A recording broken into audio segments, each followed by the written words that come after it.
उत्तराखंड का डिजिटल जनगणना की दिशा में बड़ा कदम। सीएम धामी ने की जनगणना 2027 की स्वगणना डिजिटल प्रक्रिया की शुरुआत। कांग्रेस से कुमारी शैलजा ने किया शंखनाद। हरिद्वार से बीजेपी पर बोला तीखा हमला। हरीश रावत को बताया वरिष्ठ और सम्मानित नेता। चारधाम यात्रा 2026 को लेकर उत्तराखंड पुलिस पूरी तरह सतर्क। डीजीपी ने सुरक्षा व्यवस्थाओं को लेकर की समीक्षा बैठक। यात्रियों की सुरक्षा पर 24 घंटे रहेगी नजर। देहरादून में अपराधियों के खिलाफ दून पुलिस का ऑपरेशन प्रहार लगातार जारी है। एसएसपी ने मैदान में उतरकर की सघन चेकिंग। बंगाल में गरजे पीएम मोदी। बीजेपी की सरकार बंगाल को देगी भयराज से मुक्ति। भ्रष्टाचार की फाइलें खोलेंगे।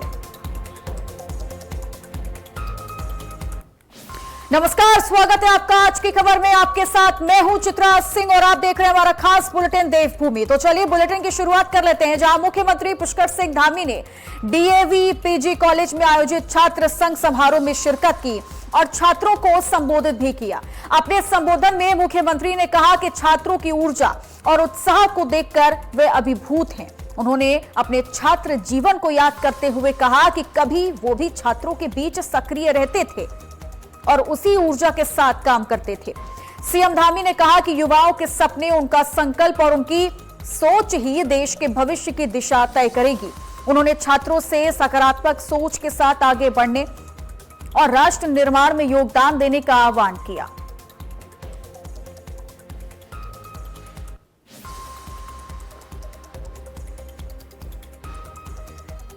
आज आप सबकी ऊर्जा और उत्साह से भरा हुआ ये वातावरण देखकर सच में मैं आप सबके बीच में आकर आज अभिभूत हूं कि इतनी बड़ी संख्या में ये नौजवानी क्या होती है, इसका नजारा आज सच में मुझे फिर से स्मरण करवा रहा है, जब मैं भी आप ही की तरह एक विद्यार्थी था और छात्रों के बीच में काम करता था। भाइयों बहनों, आप सभी केवल युवा विद्यार्थी मात्र नहीं है, बल्कि इस देश का आप सब वर्तमान भी हैं और आप भविष्य के भी कर्णधार हैं। उत्तराखंड में डिजिटल जनगणना की दिशा में बड़ा कदम उठाया गया। मुख्यमंत्री पुष्कर सिंह धामी ने जनगणना 2027 के तहत स्वगणना प्रक्रिया की शुरुआत करते हुए खुद अपनी जनगणना दर्ज की। इस पहल के साथ ही राज्य में डिजिटल जनगणना की औपचारिक शुरुआत हो गई है। मुख्यमंत्री ने प्रदेशवासियों से अपील की है कि वे स्वगणना में बढ़ चढ़कर हिस्सा लें, ताकि सटीक और पारदर्शी डेटा तैयार किया जा सके। सरकार का कहना है कि ये डेटा भविष्य की योजनाओं और नीतियों के निर्माण में बेहद अहम भूमिका निभाएगा।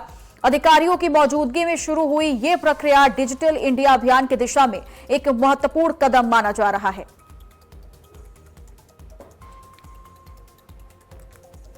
देहरादून में राजनीतिक खबर सामने आई है, जहां लोक भवन में सीएम पुष्कर सिंह धामी ने राज्यपाल से शिष्टाचार मुलाकात की। इस दौरान सीएम धामी ने राज्यपाल को सामयिक मुद्दों और प्रदेश के विकास कार्यों पर विस्तार से चर्चा की। साथ ही आगामी योजनाओं और कार्यक्रम को लेकर भी अहम बातचीत हुई।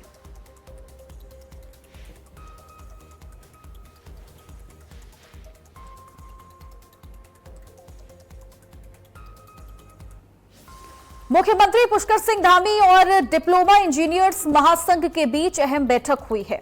इस दौरान महासंघ ने अपनी 27 सूत्रीय मांगों को सरकार के सामने विस्तार से रखा। इस बैठक में इन मांगों के परीक्षण के लिए एक सब कमेटी के गठन का निर्णय लिया गया। पदोन्नति, वेतनमान और पेंशन जैसे मुद्दे प्रमुख रूप से चर्चा में रहे। मुख्यमंत्री ने कहा कि संवाद और समन्वय के जरिए सभी समस्याओं का समाधान निकाला जाएगा। साथ ही उन्होंने अपील की कि जनहित के कार्य किसी भी स्थिति में प्रभावित नहीं होने चाहिए। सरकार की ओर से महासंघ को उनकी मांगों पर सकारात्मक समाधान का भरोसा दिया गया है।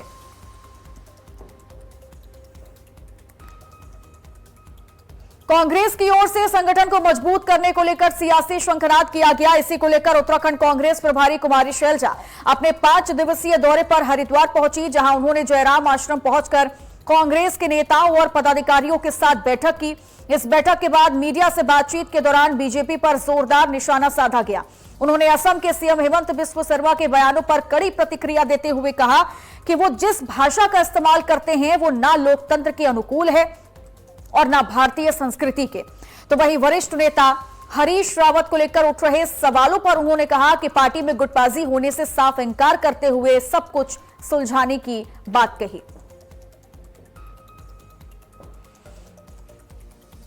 सब जगह जैसे कार्यकर्ताओं से, स्थानीय नेताओं से, सीनियर नेताओं से सबसे बातचीत हुई है और हो रही है, और ये तो अभी चलेगा आगे तक।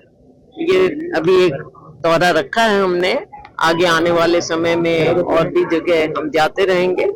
बहुत अच्छा फीडबैक भी मिल रहा है और हम अपने कांग्रेस पार्टी की तैयारी कार्यकर्ताओं के साथ बातचीत करके और उनका उत्साह, सब कुछ, हर चीज का जायजा ले रहे हैं। आज के दिन जनता ये कह रही है कि आप सरकार अब बनाओ। अब ये नहीं कह रहे कि इस बार बनेगी, क्या होगा, कैसे, अब सब कह रहे हैं इस बार जनता ये कह रही है और कार्यकर्ता ये कह रहे हैं कि इस बार हमने सरकार बनानी है। मैं बहुत बेहद उत्साह है। भाजपा से सभी लोग दुखी हो चुके हैं। हरिद्वार से हैरान करने वाला मामला सामने आया है। जयराम आश्रम में उत्तराखंड कांग्रेस प्रभारी कुमारी शैलजा के स्वागत कार्यक्रम के दौरान जेब कतरे ने भीड़ का फायदा उठाकर लोगों की जेब काट ली। इस दौरान एक पत्रकार भी उसका निशाना बना। इस घटना के बाद हड़कंप मचने पर वहां मौजूद लोगों और पत्रकारों ने आरोपी को पकड़ लिया और उसे पुलिस के हवाले कर दिया। तो वहीं पुलिस आरोपी से मामले की जांच में जुटी हुई है, साथ ही उसके गिरोह का भी पता लगाया जा रहा है।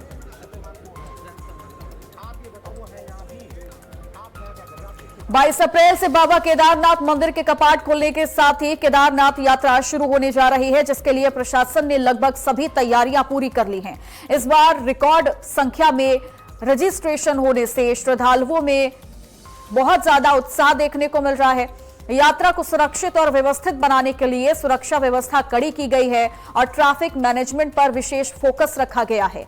हेली सेवाओं के लिए भी विशेष इंतजाम किए गए ताकि यात्रियों को सुविधा मिल सके। तो वहीं स्वच्छता बनाए रखने के लिए सैकड़ों कर्मचारियों की तैनाती की गई है। इसके अलावा साइबर ठगी को रोकने के लिए प्रशासन ने सख्त कदम उठाए हैं, जिससे श्रद्धालुओं की यात्रा सुरक्षित हो, सुगम हो सके।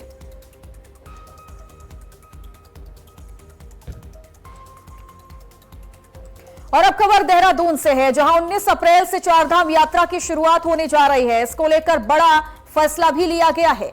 2 एडीजी और 4 आईजी रैंक के अधिकारी यात्रा की व्यवस्थाओं और निर्धारित मार्गों पर कड़ी निगाह रखेंगे। गंगोत्री से लेकर बद्रीनाथ और केदारनाथ तक हर प्रमुख मार्ग पर वरिष्ठ अधिकारी खुद स्थलीय निगरानी करेंगे। यात्रा मार्गों के लिए करीब 7000 पुलिस कर्मियों को तैनात किया गया। साथ ही पूरे यात्रा क्षेत्र को 16 सुपर जोन और 149 सेक्टर में बांटा गया है। सुरक्षा को और चाक चौबंद करने के लिए एटीएस, एनडीआरएफ और एसडीआरएफ की टीमें अलर्ट मोड पर हैं।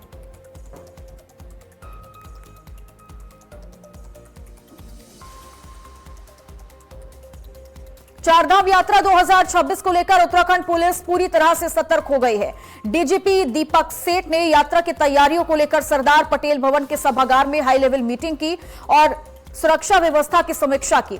बताया जा रहा है कि यात्रा क्षेत्र को 16 सुपर जोन और 149 सेक्टर में बांटा गया है। यात्रा की सुरक्षा को लेकर करीब 7000 पुलिसकर्मी 24 घंटे तैनात रहेंगे।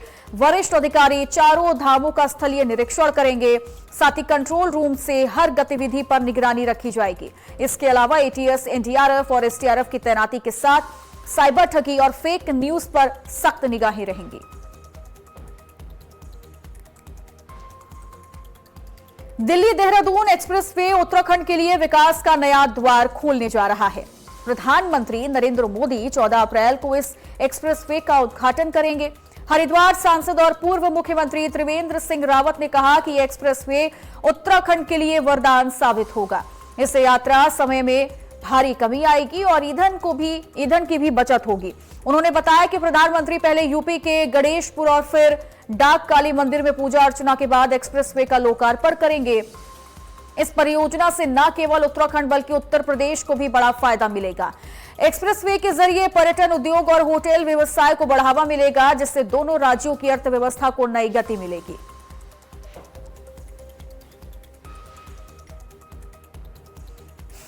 ये राज्य की प्राथमिकता है और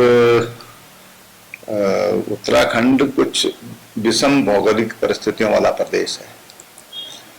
उसी तरह से यहाँ पर जो क्लाइमेटिक कंडीशंस भी हैं वो बड़ी कहना चाहिए कि उसका पहले से अनुमान लगा पाना बड़ा कठिन रहता है।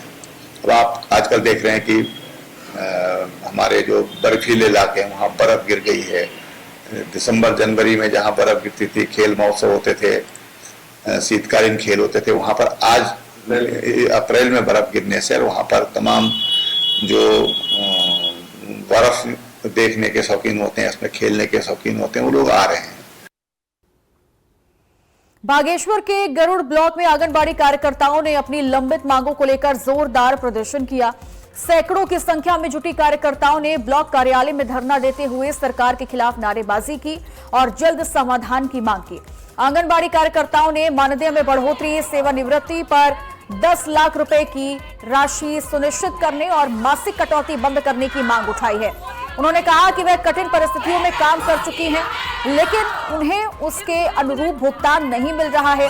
प्रदर्शन के दौरान पोषण योजना के तहत बायोमेट्रिक सिस्टम लागू करने के प्रस्ताव का भी विरोध किया गया। कार्यकर्ताओं का कहना है कि इससे उन पर अतिरिक्त दबाव बढ़ेगा। ब्लॉक अध्यक्ष विमला कोहली के नेतृत्व में हुई इस प्रदर्शन में बड़ी संख्या में कार्यकर्ता शामिल रहे। उन्होंने चेतावनी दी कि मांगे पूरी न होने पर आंदोलन को और तेज किया जाएगा। और हम लोग जो है गवर्नमेंट जॉब वाला हो तो यहाँ का जनमानस तभी आगे जीवन में कुछ कर सकता है। ये हमारी नीति।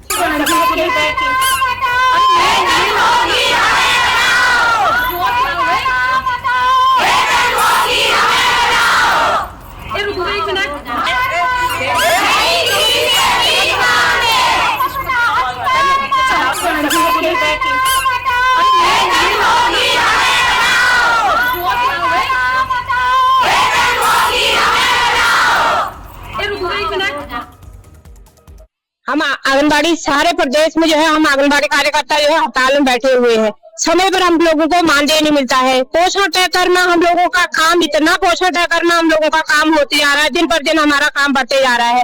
पोषण तय कर से हम लोग कितना परेशान है। फेस कैप्चर, THR वितरण, हर चीज हमको जो है ऑनलाइन करना पड़ता है। तो सरकार को थोड़ी सी हमारे मानदेय के बारे में सोचना चाहिए। हम काम करने के लिए तैयार है। हमारी सिर्फ एक ही मांग है कि हमारे मानदेय में वृद्धि किया जाए। हमारे मानदेय में वृद्धि कर देते हैं, हम संतुष्ट होकर अपना काम पे वापस जाते हैं और अपने केंद्रों का संचालन करते हैं। हम लोग आज ये धरने पे बैठे हुए हैं, हम लोगों को भी अच्छा नहीं लग रहा है, क्योंकि पोषण ट्रैकर हम लोगों का सबसे मेन हो रहा है कि ऑनलाइन पोषण ट्रैकर पे काम करना। तो पोषण ट्रैकर हम लोगों ने सब बंद कर रखे, कोई रिपोर्टिंग नहीं जा रही है, चाहे वो बहनें धरने स्थल पे बैठी है या कहीं और बैठी हुई है। कोई भी अपने काम को बढ़ावा नहीं देगा जब तक धामी सरकार हमारी मांगें नहीं सुनती है। और यहाँ रुकेंगे एक छोटे से ब्रेक लिए, जल्द लौटेंगे। आप बने रहिए आज की खबर के साथ।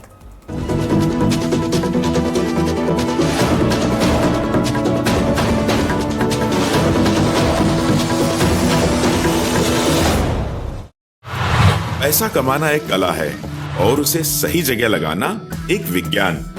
PF, FD और सेविंग्स के पुराने गणित को छोड़िए, अब मुनाफे की नई भाषा सीखिए। मैं मयंक कुमार लाया हूँ प्रॉफिट पाठशाला। पैसे को सिर्फ समझिए मत, ये भी समझिए कि पैसा काम कैसे करता है। सिर्फ आज की खबर पर।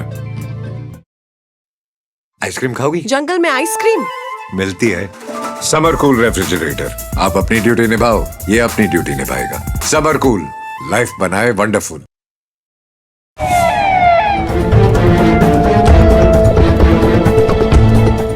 साजिश की पटरियों पर अपराध रफ्तार पकड़ता है।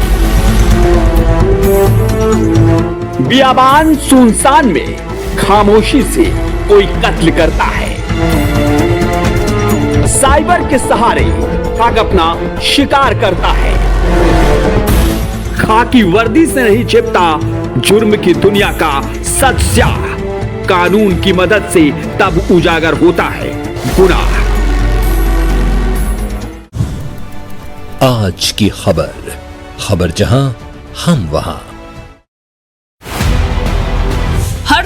एक नई कहानी, हर कदम में आत्मविश्वास, आवाज से बदलाव तक, यही है नारी का आभास।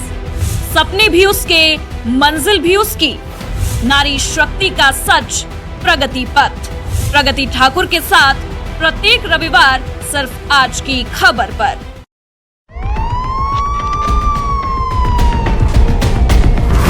वारदात जो दिख रहा है उससे कहीं ज्यादा छुपा हुआ है। जर्रे जर्रे में सबूत है, वो सबूत जो बिखरा है लेकिन दिखता नहीं। हर जगह निशान है, हर निशान पर सुराग है, हर सुराग पर नजर है। सामने आएंगे राज, सुलझेगी हर गुत्थी, पकड़े जाएंगे सब जब खुलेंगी फोरेंसिक फाइल्स।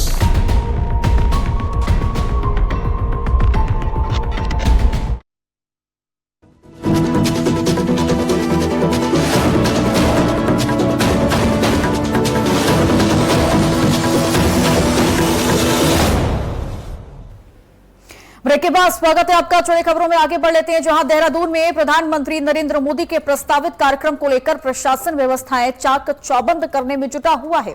बताया जा रहा है कि पीएम के कार्यक्रम में हजारों लोग पहुंचेंगे, जिसको लेकर प्रशासन की ओर से सुरक्षा व्यवस्था करने में प्रशासन लगा हुआ है।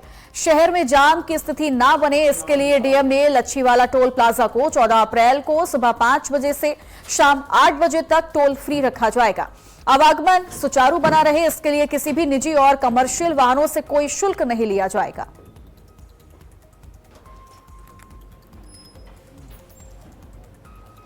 उत्तराखंड के रामनगर में पुलिस ने अवैध गैस रिफिलिंग रैकेट का भांडाफोड़ करते हुए 2 आरोपियों को गिरफ्तार किया। कार्रवाई के दौरान मौके से 34 गैस सिलेंडर बरामद किए गए। बताया जा रहा है कि आरोपी घरेलू गैस सिलेंडरों से अवैध तरीके से रिफिलिंग कर मोटा मुनाफा कमा रहे थे।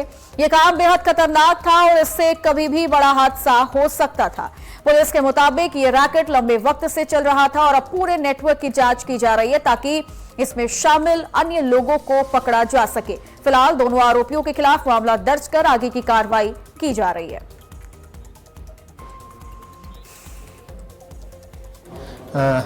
हमने तत्काल कार्रवाई की है और हमने मौके पे लगभग 34 सिलेंडर, जो 16 बड़े सिलेंडर हैं जिसमें 2 कमर्शियल भी हैं और 18 छोटे सिलेंडर जिसमें घरेलू और कमर्शियल दोनों सिलेंडर हैं। तो टोटल 34 सिलेंडर हमने पकड़े हैं। इसके अलावा साथ में जो रिफिलिंग के जो उपकरण होते हैं, कई तरह टाइप के जो उपकरण हैं वो भी मौके से बरामद भी किए हैं। और साथ में जो ये बाट माप तोल वाला होता है, 200 ग्राम से लेके 20 किलोग्राम तक हमने मौके से जब्त किया है। देहरादून में डीएवी कॉलेज की छात्र संघ समारोह के वक्त हंगामा हो गया। डांस के दौरान छात्रों के बीच झड़प हो गई। इससे पहले सीएम पुष्कर सिंह धामी ने समारोह का शुभारंभ किया था, लेकिन उनके कार्यक्रम से जाने के बाद यहां छात्रों में मारपीट हो गई। मारपीट में एक छात्र को चाकू लगने से वो घायल हो गया। उसे कॉलेज की डिस्पेंसरी में प्राथमिक उपचार दिया गया। छात्र संघ समारोह में हरियाणवी गायक मासूम शर्मा और अजय हुड्डा की प्रस्तुति चल रही थी।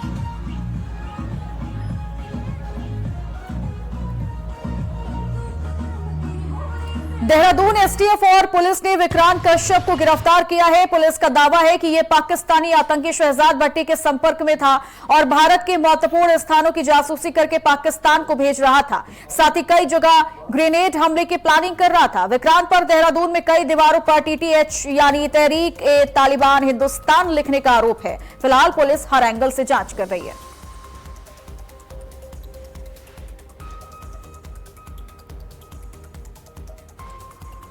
खबर रुड़की से है, जहां सिविल लाइन कोतवाली क्षेत्र की एक युवती ने पुलिस पर गंभीर आरोप लगाए हैं। युवती का कहना है कि मारपीट की घटना के बाद जब वे शिकायत के लिए थाने पहुंची तो पुलिस ने उसे टरका दिया। युवती ने इसका वीडियो बनाकर सोशल मीडिया पर वायरल कर दिया। साथ ही प्रशासन अधिकारियों से मदद की गुहार लगाई है।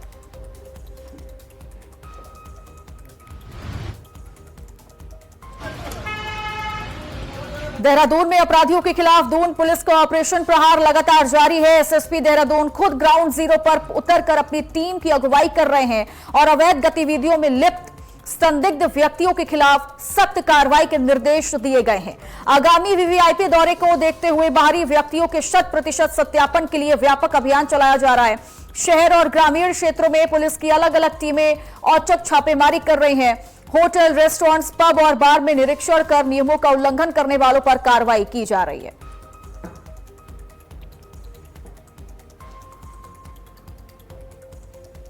प्रतिदिन रात को 11 बजे समस्त पुलिस फोर्स, सभी चौकी इंचार्ज, थाना प्रभारी, सर्कल अफसर, एसपीज यहाँ पर इकट्ठा होते हैं। आज भी ये कवायद आज हमने की थी जिसमें सभी को अगले दिन के लिए क्या ब्रीफिंग किया जाना है और अभी क्या कार्रवाई होनी है उसके संबंध में सभी को अवगत कराया गया और आगामी माननीय प्रधानमंत्री जी की विजिट के मद्देनजर सारी चीज़ों को और बेहतर तरीके से परफॉर्म करने के लिए सभी को प्रेरित किया गया। सर, रेस ड्राइव उड़दंग करने वालों के लिए क्या चेतावनी? रेस ड्राइविंग, उड़दंग करने वाले या झगड़ा करने वाले, पब्लिक प्लेस में न्यूसेंस करने वालों के लिए मेरी सख्त चेतावनी है। अगर वो इस तरीके का कहीं पर भी कोई मामला संज्ञान में आता है तो उसके लिए पुलिस सख्ती से निपटेगी। उत्तराखंड पुलिस विभाग में बड़े स्तर पर सब इंस्पेक्टर यानी एसआई के तबादले किए गए। गढ़वाल रेंज के आईजी राजीव स्वरूप ने यह तबादला सूची जारी की है। तबादलों के तहत कई सब इंस्पेक्टरों को मैदान से पहाड़ और पहाड़ से मैदान भेज दिया गया, जिससे पुलिसिंग को और अधिक प्रभावी बनाया जा सके। माना जा रहा है कि यह फेरबदल प्रशासनिक जरूरतों और कानून व्यवस्था को मजबूत करने के उद्देश्य से किया गया है।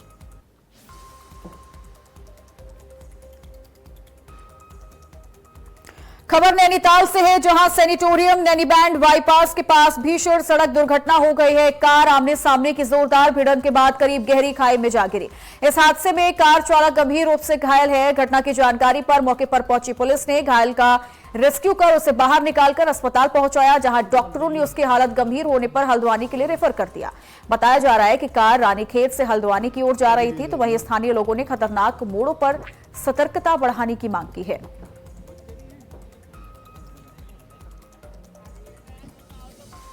हरिद्वार के सिडगुल में बस और डीसीएम की भिड़ंत हो गई। हादसे में 18 महिला कर्मचारी घायल हो गई।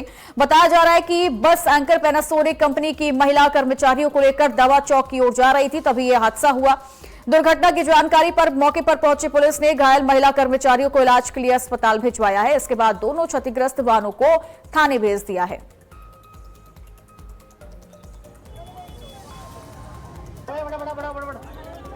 और इन्हीं खबरों के साथ हमारे खास बुलेटिन देवभूमि में आज के लिए बस इतना ही। आप बने रहिए आज की खबर के साथ। नमस्कार।